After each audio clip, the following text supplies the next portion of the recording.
নমস্কার। আজকের একটা যে বিষয়টা একদম গুরুত্বপূর্ণ বিষয়, গুরুত্বপূর্ণ এই কারণে যে আমরা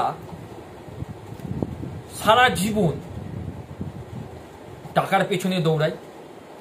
টাকার পেছনে দৌড়াবার সময় আমরা ভুলে যাই আমাদের জীবনটা কোথা থেকে কোথায় বেরিয়ে গেল। যখন 60 থেকে 70 বছর বয়স হয়ে যায় বা 80 বছর হয়ে যায়, তখন আমরা বুঝতেই পারি না আমাদের জীবনটাকে আমরা উপভোগ করলাম না জীবনটাকে কাটালাম। এই উপভোগ আর কাটালাম মধ্যখানে আমরা একটা চক্রবিউর মধ্যে ফেঁসে যাই। কারণ সংসার ধর্ম থেকে বেরোতে পারি না। সংসার ধর্ম মানেই দায়িত্ব, কর্তব্য, এইগুলোর মধ্যে থেকেই আমরা আটকে থাকি এবং আমাদের ভালো লাগাগুলো আমরা ওখানেই শেষ করে দিই। ভালো লাগা, আমাদের ভালো লাগা কি? আমাদের ভালো লাগা আপনি একবার মনে করুন তো, আপনি যখন ছোট ছিলেন, আপনি যখন এই সংসার ধর্মের মধ্যে আসেননি, যখন আপনার 20-21 বছর বয়স বা আপনি যখন 17-18 বছরের ছেলে বা মেয়ে, তখন কি কি ধরনের ভালো লাগা কাজগুলো করতেন? ক্রিকেট খেলতেন, ফুটবল খেলতেন, মেয়েরাও তো ক্রিকেট ফুটবল খেলছে, দাবা খেলতেন, ক্যারাম বোর্ড খেলতেন, ঘুড়ি ওড়াতেন, বন্ধুদের সঙ্গে বসে কথা বলতেন। বন্ধুদের সঙ্গে কথা এখন হয়, কিন্তু এই যে ঘুড়ি ওড়ানো, ক্যারাম বোর্ড খেলা, দাবা খেলা, ক্রিকেট খেলা, এইগুলো কি এখন করতে পাচ্ছেন না। তার মানে মাইন্ডের লেভেলে আপনি অনেক আগেই মারা গেছেন। ঠিক এই কারণেই আমরা আমাদের জীবন থেকে বাঁচার তাগিদটাকে শেষ করে দিয়েছি। আমরা বাঁচতে চাই না, তাই আমরা বাঁচতে পারি না।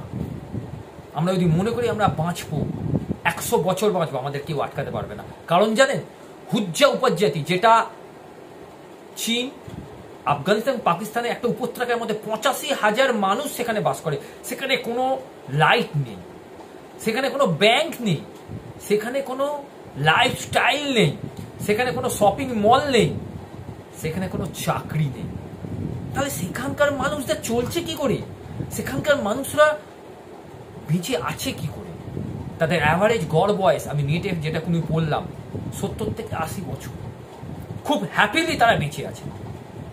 কিভাবে বেঁচে আছে? মাইন্ডের লেভেলে অনেক বেশি হাসি খুশি করে তারা বেঁচে, কারণ তাদের মধ্যে কোনো ট্রমাটাইজ নেই, তাদের মধ্যে কোনো ইগো নেই, তাদের মধ্যে কোনো হিংসা নেই। আর আমাদের মধ্যে এত কিছু কমপ্লেক্স নিয়ে আমরা বেঁচে আছি। আমাদের ডায়েট চার্ট, একটা ডায়েট কোচ আমাদেরকে একটা চার্ট করে দিচ্ছে, ডায়েট কোচকে সঙ্গে রেখে আমরা মোটা থেকে রোগা হচ্ছি। মাইন্ডের লেভেলে আমরা হয়েছি কি আদৌ? মাইন্ডকে ফ্রেশ করতে পেরেছি কি? পারিনি তো। আমি প্রতি 1.5 ঘন্টা থেকে 2 ঘন্টা অন্তত নিজের মাইন্ডকে রিস্টার্ট করতে পারি। আপনারা বলুন কে পারবেন?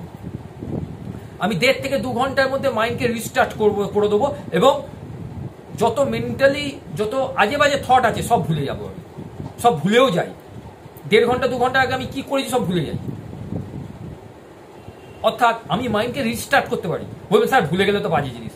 আমি নাম মনে রাখতে পারি না। যারা আমাকে জানে তারা জানে যে আমি উল্টোপাল্টা নাম ধরে রাখি, কারণ আমি নাম তো ভুলে যাচ্ছি। আমার মাইন্ডের লেভেলে রিস্টার্ট করতে পারি বলে আমি ভুলে যাই। কারণ ভুলে যাওয়া মানে হচ্ছে আমার মাইন্ড থেকে সেটা মুছে যাওয়া, আর খারাপটাকে মুছে ফেলি আমি, তার সঙ্গে কিছুটা ভালোও যায়।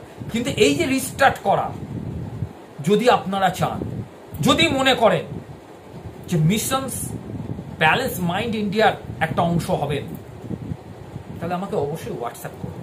আর যদি মনে করেন না লাইফটা এইভাবেই কেটে যাচ্ছে, ও ঠিক আছে বেঁচে দেখে 60 বছর 70 বছর বেঁচে নিয়েছে, অনেক বেঁচে নিয়েছে, তাহলে কিছু বলার নেই। কারণ লাইফকে যদি বাঁচতে হয় না, প্রতিটা মুহূর্ত এনজয় করতে হবে। এনজয় মানে ওই জলের খেয়েও এনজয় না। এনজয় মানে চ্যালেঞ্জকে মোকাবিলা করে, প্রতিদিন নতুন চ্যালেঞ্জকে মোকাবিলা করো, প্রতিদিন নতুন নিজেকে আবিষ্কার করবো, তাকেই বলা হচ্ছে এনজয়।